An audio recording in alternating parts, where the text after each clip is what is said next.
Real Madrid, 15-time European champions, have long stood as a symbol of power, the true kings of the Champions League throne for nearly a century. But come Wednesday night at the Bernabeu, that throne could be on the verge of collapse. This might not be another night of dominance, but potentially a stage for a stunning dethronement. Because on the other side, Arsenal just took down Real 3-0 at the Emirates with a performance that was nothing short of commanding. It wasn't luck. It wasn't a flash of brilliance. It was a win crafted through tactical precision and ironclad mentality. The momentum has clearly swung to Arsenal's side, and now the question is, can Real Madrid summon another miracle to continue their legendary Champions League story, or are they about to bow down to a challenger ready to claim the crown? Los Blancos are no strangers to adversity. Comeback wins are part of their Champions League DNA. But this 0-3 first leg defeat feels different. This isn't the usual "we've been here before, it'll be fine" vibe. This one stings. It stuns. For the first time in years, the Bernabeu heads into a massive second leg without that usual aura of invincibility. This wasn't just a loss, it was a statement. Declan Rice, who had never scored from a free kick, did it in front of Real's stars and even Roberto Carlos himself. And Mikel Merino, not exactly your classic 10, had enough in his locker to haunt the very team that used to torment him in La Liga. Most importantly, Arsenal's win wasn't a fluke. They earned it with smart pressing, disciplined football, and the cold-blooded efficiency of a team that's matured into a real contender. Real once pulled off a miracle by overturning a 1-4 loss to beat Derby County 5-1 back in 1976. But this time, down 3 goals. It's not just a miracle they need an earthquake at the Bernabeu. That first leg scoreline wasn't a one-off. It reflected the stark contrast in form between the two sides. Real Madrid have looked shaky for weeks now, and the Arsenal defeat felt like the tipping point. A narrow 1-0 win over bottom-half Alaves hardly inspires confidence.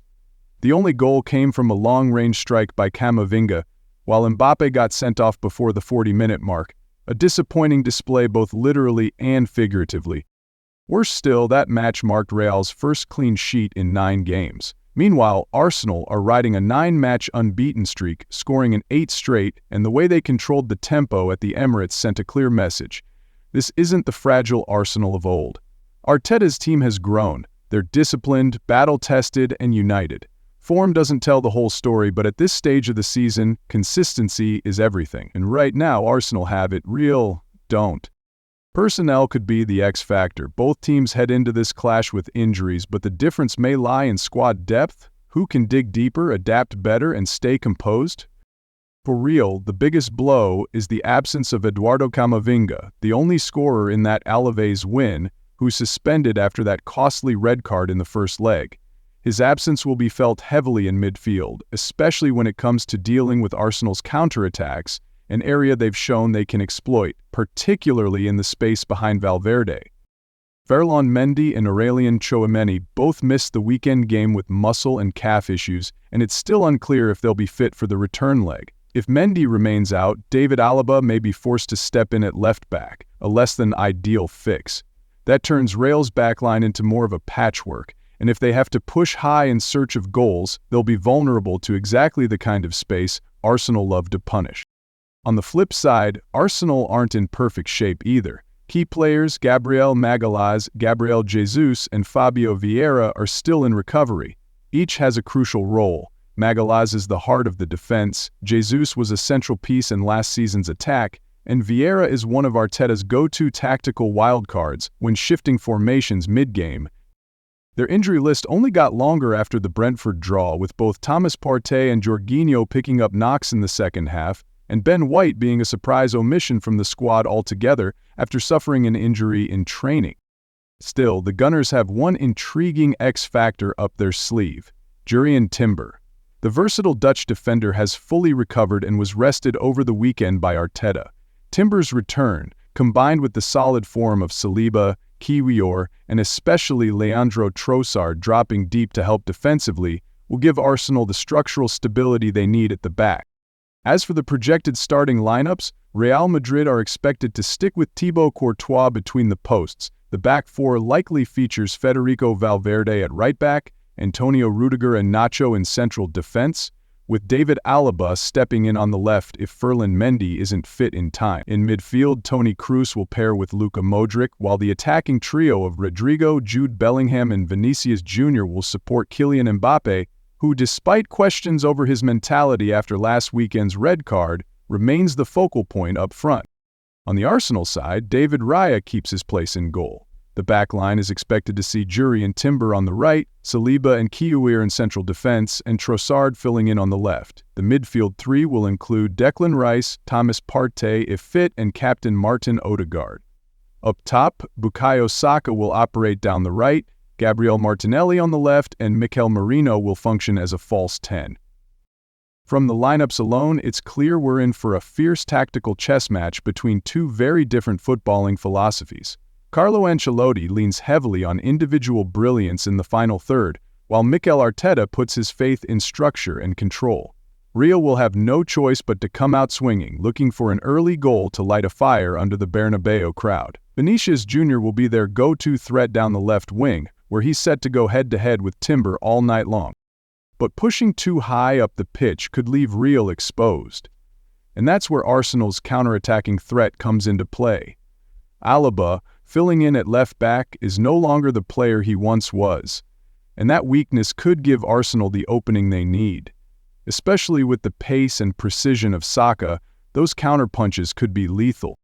The midfield battle will be just as intense. If Rice and Partey can lock down the space and prevent Modric from wriggling out of pressure, Arsenal could force Real into playing long balls, breaking their rhythm. On the flip side, if Bellingham manages to slip past the press and links up smoothly with Rodrigo and Mbappe, no backline in the world is safe, not even Arsenal's.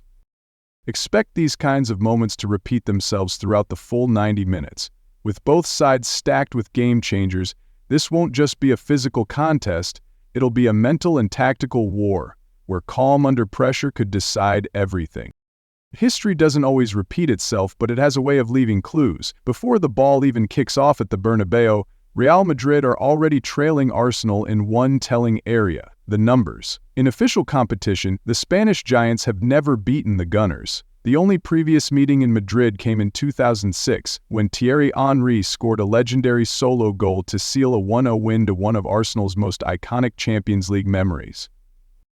Now, nearly 2 decades later, Arsenal returned to Madrid with a 3-0 advantage and a burning desire to write a new chapter with a new generation. What gives Mikel Arteta even more confidence isn't just the scoreboard, it's the brutal home truth Real Madrid are facing. The team in white have conceded in 10 straight Champions League matches at the Bernabeu, a stat that underlines just how unstable their defense really is. And if they're forced to push forward, the risk of getting caught out on the break becomes even more dangerous. On the other end, Arsenal recorded 11 shots on target in the first leg, the most any team has ever managed against Real Madrid in a Champions League knockout match. One to watch, Mikel Merino, playing in the number 10 role, has scored 4 goals against Real in his career, more than he has against any other opponent. So when Real walk onto the pitch at the Bernabeu tomorrow night, they're not just fighting for a win, they're fighting for pride, for belief in their legacy. But the challenge in front of them is anything but simple: a patched-up lineup, inconsistent form, and across from them an Arsenal side that's completely transformed. No longer the soft-touch English teams once were in Madrid. This is a grown-up, battle-hardened Arsenal under Arteta. They know how to capitalize on mistakes, how to control a match, and most importantly, how to stay composed under fire. If they can weather the first 15 to 20 minutes, their path to the next round could swing wide open.